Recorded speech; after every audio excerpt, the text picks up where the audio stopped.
Mata kuliah Occidentalism pertemuan keempat ya.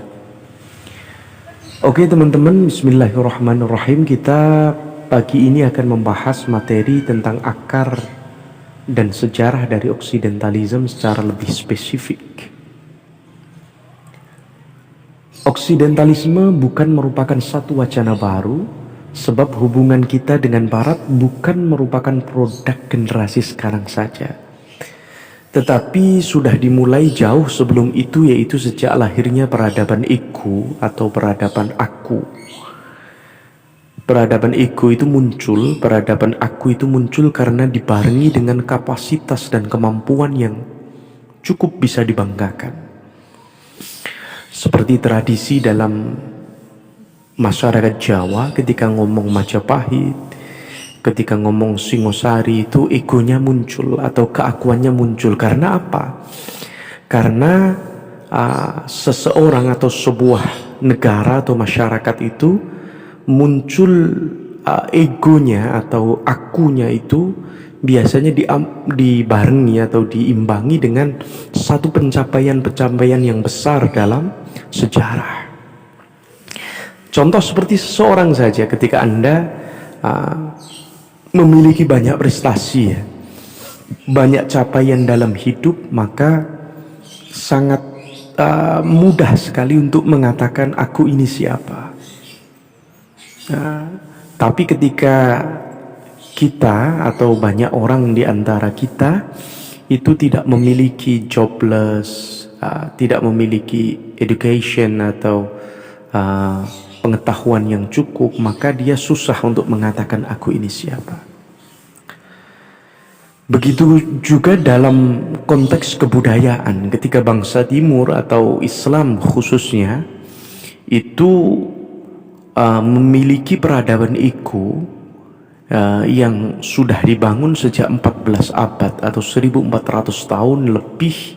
Itu karena Islam pada konteks itu memiliki pencapaian-pencapaian yang luar biasa dalam hal peradaban dan prestasi sejarah.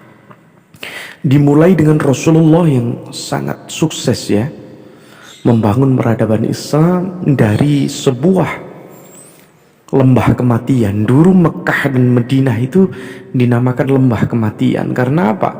Karena sulit sekali untuk mempertahankan hidup di wilayah itu.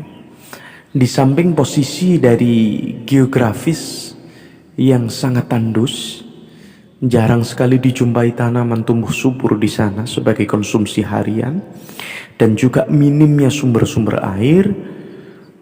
Orang-orang di sana sering mempertahankan hidup dengan cara berkelahi satu sama lain untuk merebutkan satu wilayah yang memiliki sumber kehidupan, terutama air. Tapi dengan revolusionernya peradaban yang dibangun Rasulullah menjadi Madinah Al-Munawwarah, negara atau peradaban yang pertama kali dibangun Rasulullah, ini ternyata memberikan satu pencapaian yang cukup luar biasa dalam perubahan sejarah bangsa Arab atau bangsa Islam pada saat itu. Kemudian dilanjutkan dengan estafet pemerintahan Khulafaur Rasyidin, Sayyidina Abu Bakar, Sayyidina Umar, yang mampu memperluas wilayah Islam ke berbagai penjuru dunia. Dan juga nanti pada dinasti Abbasiyah, dinasti Umayyah, yang membuat Islam menjadi imperium peradaban yang disegani oleh dunia. Jadi ketika itulah muncul Islam itu bukan lagi peradaban kecil di sudut tanah gersang tandus di daerah Mekah dan Madinah, tapi sebuah peradaban yang besar dengan berbagai kemajuan di bidang militer, di bidang pengetahuan, di bidang peradaban, di bidang moralitas dan lain sebagainya, yang membuat Islam tidak lagi dianggap sebelah mata, bahkan kemunculannya sudah tidak ada lagi. Kemunculan dari lembah kematian yang gersang, yang tandus di bawah oleh orang yatim dan lain sebagainya itu sudah hilang. Karena apa? Digantikan dengan prestasi atau torehan sejarah yang dibangun Rasulullah, Khulafaur Rasyidin, dinasti Umayyah dan Abbasiyah. Maka tradisi ego itu muncul. Akar oksidentalisme dapat kita lacak jika kita tahu hubungan kita dengan Yunani di masa lalu. Yunani adalah bagian dari Barat, baik ditinjau dari segi geografis, sejarah maupun peradabannya. Yunani dan Romawi merupakan sumber kesadaran Eropa pada awalnya. Kita tahu tradisi filsafat dimulai dari Thales, Anaximandros, Anaximenes, Parmenides, Heraklitus, Pythagoras, dan lain sebagainya. Tokoh-tokoh Prasokrates. Kemudian muncul 3 tokoh besar filosof di Yunani, yaitu Sokrates, Plato, dan Aristoteles, memberikan dampak pemikiran yang sangat luar biasa bagi peradaban Barat. Maka Yunani dan Romawi yang letaknya meskipun di sudut kecil dari Eropa, tapi mampu mempengaruhi peradaban Eropa secara keseluruhan dan kesadaran Eropa. Dan pertemuan antara dua peradaban besar dalam konteks pengetahuan inilah nanti terdapat satu pola komunikasi peradaban yang baru, pola pembacaan antar dua peradaban yang baru. Sedangkan peradaban baru ego, yaitu Islam sebagai perwakilan dari Asia, memiliki latar belakang masa lampau yang dipengaruhi oleh berbagai tradisi timur kuno, baik itu di Mesir, di Kanaan, di Asyuria, di Babilonia, bahkan termasuk Persia, India, dan China. Peradaban-peradaban tersebut adalah peradaban yang diwarisi Islam dan mempresentasikan peradaban ego Islam baru pada saat itu. Karena Islam yang mampu merangkum peradaban dari berbagai wilayah di timur, ya, seperti yang saya sampaikan tadi, mulai dari Mesir, Kanaan, India, Persia, Cina, dan lain sebagainya, dirangkum untuk mengembangkan satu figur nama, yaitu peradaban Islam sebagai imperium peradaban yang melebihi peradaban-peradaban lainnya pada saat itu. Sebagai sumber, peradaban-peradaban tersebut merupakan dimensi timur dan peradaban baru ego, dan merupakan evolusi tauhid dari agama-agama China, agama-agama polytheism, menyembah banyak Tuhan, baik di India, di China, di Persia, kemudian menuju satu peradaban tauhid yang diwakili oleh Islam. Jadi seperti dijelaskan di atas, peradaban timur kuno merupakan salah satu elemen pembentuk peradaban ego atau peradaban aku yang ada dalam tradisi peradaban Islam. Bahkan hubungan peradaban timur sebagai peradaban ego dan barat sebelum Islam seperti hubungan Mesir dan Yunani. Pengaruh timbal balik antara kedua peradaban tersebut juga tepat dikatakan sebagai sumber kesadaran Eropa, yaitu sumber timur yang terkandung dalam sumber Yunani Romawi. Dengan pengertian semacam ini, sumber timur dapat dikatakan sebagai dari oksidentalisme dalam hal yang berkaitan dengan sumber kesadaran Eropa. Akan tetapi oksidentalisme sendiri tidak dimulai dari akarnya, kecuali setelah kebangkitan peradaban ego dan representasi dari peradaban Tamatsuli Yunani, yaitu pasca penerjemahan atau pertemuan antara dua peradaban tersebut. Jadi proyek-proyek oksidentalisme kuno itu tidak dimulai sebelum persinggungan, meskipun secara peradaban bertemu ya antara Islam dan Barat, tetapi sebuah kajian yang intens antara Barat dan Timur yang menjadi background dari oksidentalisme itu tidak dimulai kecuali dari momentum antara pengkajian Islam terhadap sumber-sumber yang muncul dari Yunani dan Romawi, khususnya dalam bidang filsafat dan sains. Dengan demikian, akar oksidentalisme dapat dilacak secara khusus, yaitu antara relasi Islam dan peradaban Yunani.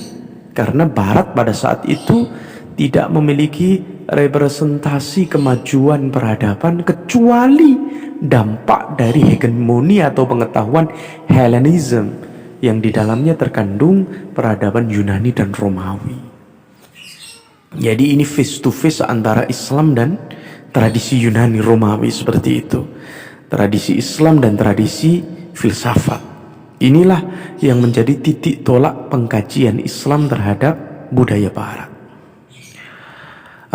Fase-fase yang terjadi antara Islam ketika bertemu dengan tradisi Barat dalam konteks ini filsafat dan sainsnya ya.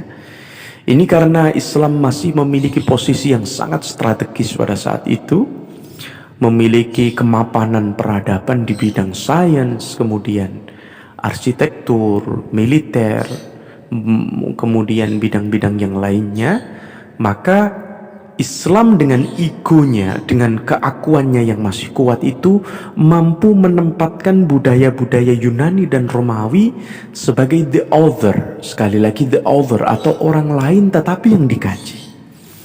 Maka fase pembacaan Islam terhadap tradisi Yunani pada saat itu oleh Hasan Hanafi dibagi menjadi beberapa bagian. Pertama yaitu fase transferensi atau al-naql. Dalam fase ini diberikan prioritas kepada kata sebagai perwujudan keinginan untuk memberikan perhatian kepada bahasa buku asli, yaitu kajian teks, bahasa Yunani, dan juga istilah-istilahnya. Yang kedua, fase transferensi makna atau fase an-naql al-maknawi. Jadi tidak hanya kata saja, tetapi sudah masuk pada kajian makna atau kajian maksud dari apa yang disampaikan oleh kata itu. Kemudian fase ketiga yaitu fase anotasi atau syarah. Jadi fase anotasi ini tidak hanya pengkajian makna, tetapi memberikan pensyarahan atau pemaknaan ulang terhadap setiap produk yang diterima oleh masyarakat Muslim dari tradisi-tradisi Hellenism, yaitu tradisi Yunani dan tradisi Romawi. Kemudian setelah disyarah, dikasih penjelasan, dikasih komen dan lain sebagainya, muncul fase peringkasan.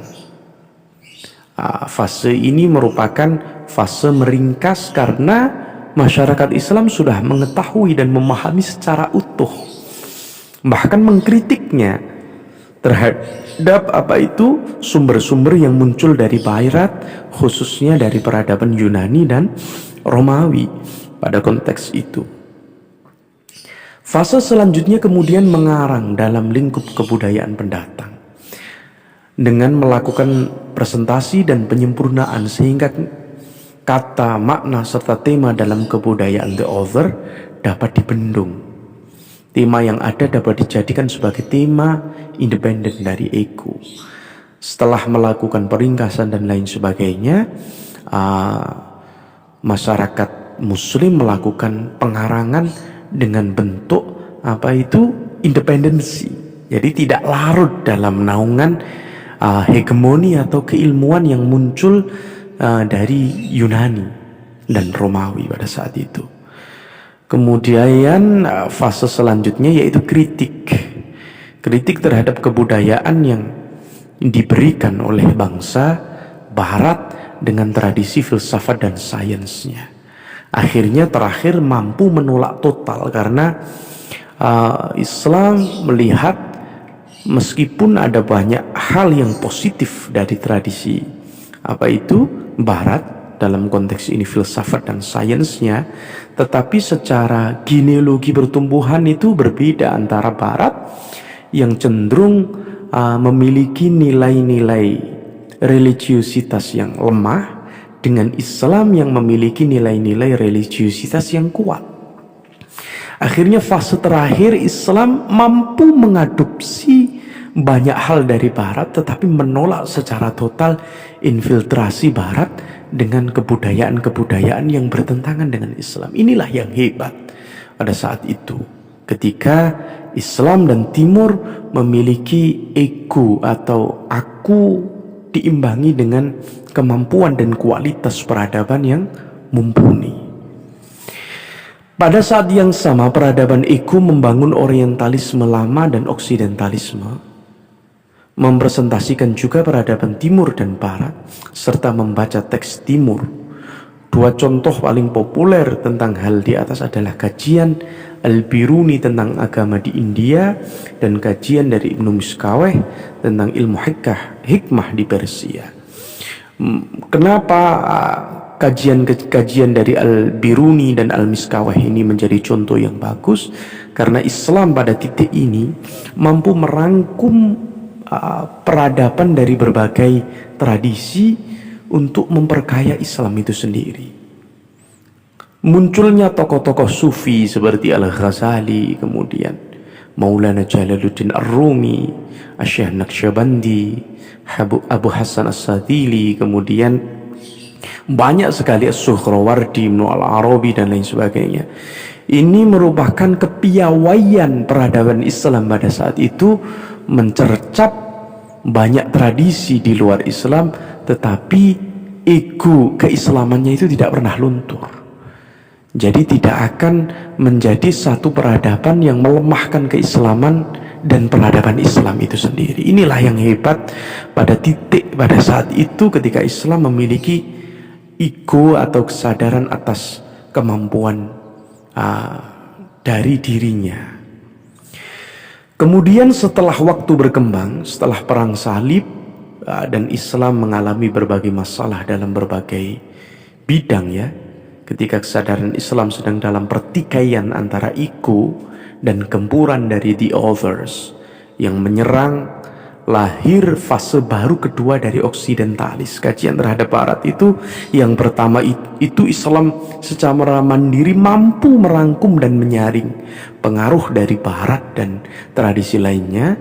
Fase kedua ini yaitu fase ketika Islam mengalami berbagai guncangan dalam bidang tauhid, bidang peradaban dan banyak hal.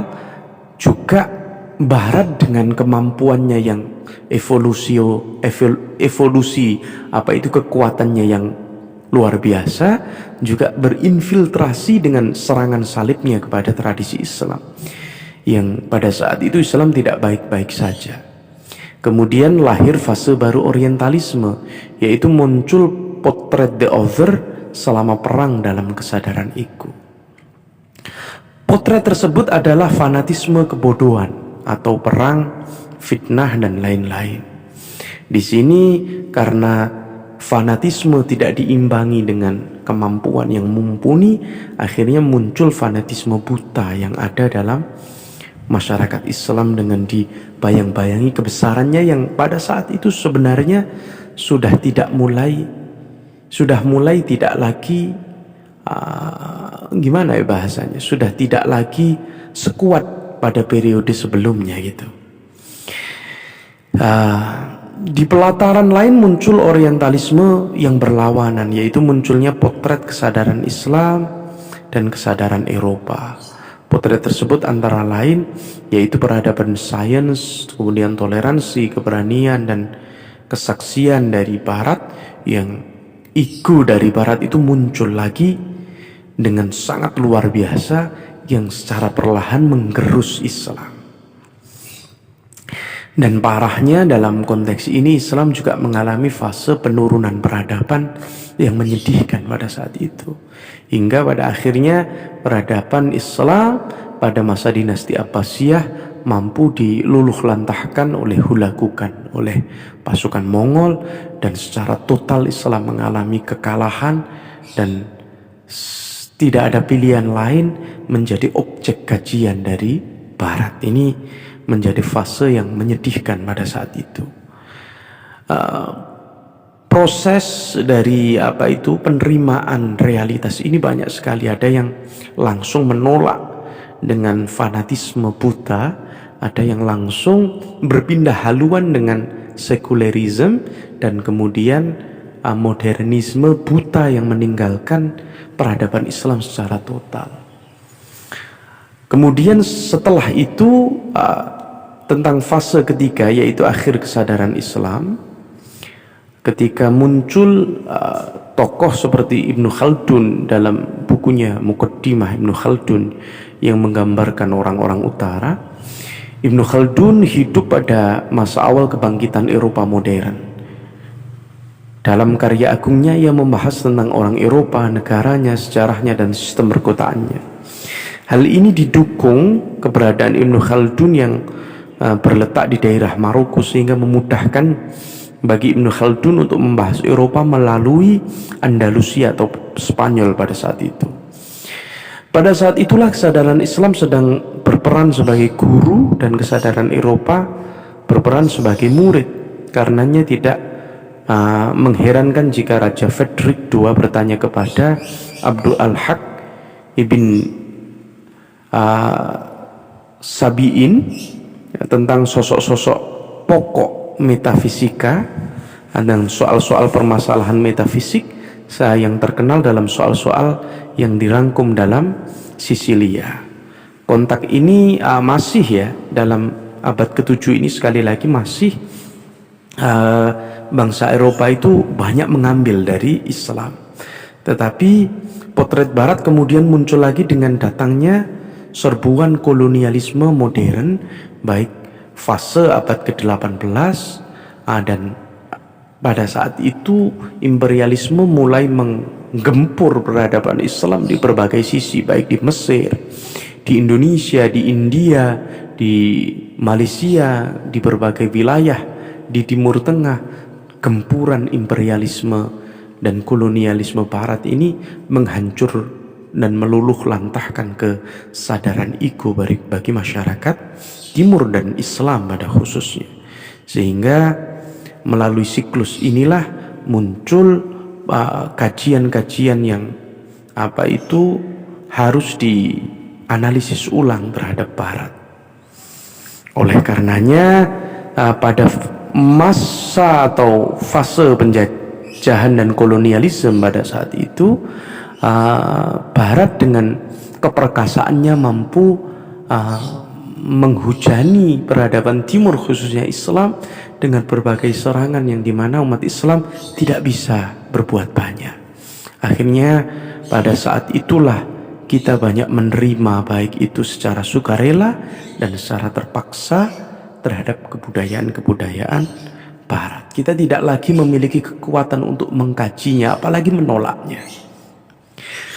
Baru pasca dari kolonialisme, pasca dari imperialisme yang dilakukan Barat itu, berakhirnya penjajahan Perang Dunia I dan Perang Dunia II, muncullah lagi satu fase di mana keterbukaan budaya antara Islam dan Barat, sehingga Islam secara perlahan mampu menata ulang meskipun belum maksimal ya. Seperti yang ditanyakan, kajian oksidentalisme itu memberi efek enggak sih?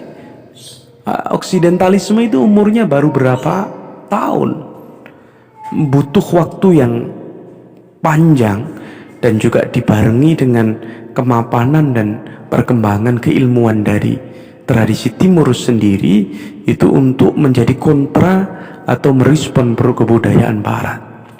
Justru dalam konteks ini kita bisa melihat China dan Jepang ya. China meskipun dengan ideologi komunismenya mampu mengimbangi peradaban Barat sekarang dengan berbagai gempuran teknologinya, yang meskipun dulu dipandang sebelah mata, produk Cina, tetapi Cina terus berkembang, terus berinovasi, dengan sekarang mampu membuang, bahkan membuat tradisi Barat atau produk-produk Barat itu dipecundangi oleh China. Islam belum pada masa itu. Jadi Islam harus banyak sekali berbenah, harus banyak sekali melakukan revolusi, selain pola pikir juga revolusi sains. Karena selama kita dalam konteks sains itu menginduk pada Cina, pada Barat dan lain sebagainya, maka kita hanya sebagai penonton di luar lapangan yang hanya bisa bersorak atau berteriak dengan ide-ide oksidentalismenya tanpa diimbangi kepedean dan ego yang kuat lagi untuk merespon kebudayaan-kebudayaan luar yang masuk. Oleh karenanya, oksidentalisme ini sebagai proyek awal bagi masyarakat Islam untuk berbenah. Proyek awal atau langkah awal bagi masyarakat Islam untuk melakukan evaluasi yang akhirnya menuju inovasi-inovasi yang membuat negara-negara Islam ini secara teknologi, secara kemampuan dan secara kualitas mampu mengimbangi gempuran infiltrasi sains yang masuk dalam tradisi kita. Saya kira itu teman-teman tolong nanti yang fase ketiga ini, fase oksidentalism yang digagas oleh Hasan Hanafi ini, cari referensi, cari jurnal-jurnal yang mendukung pengetahuan ini untuk dibaca, untuk dianalisis, kemudian dipahami sebagai titik tolak kita sebagai generasi Islam untuk melakukan evaluasi secara perlahan. Saya kira itu yang bisa saya sampaikan. Kurang lebihnya mohon maaf. Akhirul kalam. Billahi taufiq wal hidayah. Assalamualaikum warahmatullahi wabarakatuh. Semoga bermanfaat. Wallahu a'lam bishawab.